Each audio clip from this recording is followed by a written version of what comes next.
L'ordinanza è varata e le prospettive in caso di ulteriori contagi sono molto pesanti, tanto che il presidente Luca Zaia torna sull'argomento e lancia un appello ai veneti. L'appello che facciamo ai cittadini è di stringere i denti e di lavorare in squadra.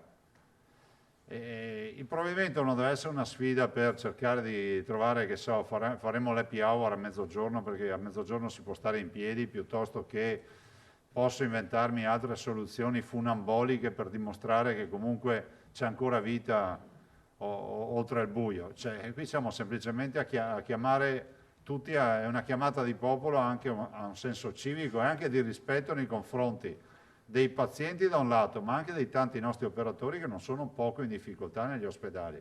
E per chi vuol tentare la sorte inventando qualche scusa per recarsi al mare o nelle località turistiche a fare una passeggiata, ecco la risposta del governatore. A quel punto non è che ti metti in testa che ma io mi faccio la passeggiata, se mi fermano dico che stavo andando al ristorante.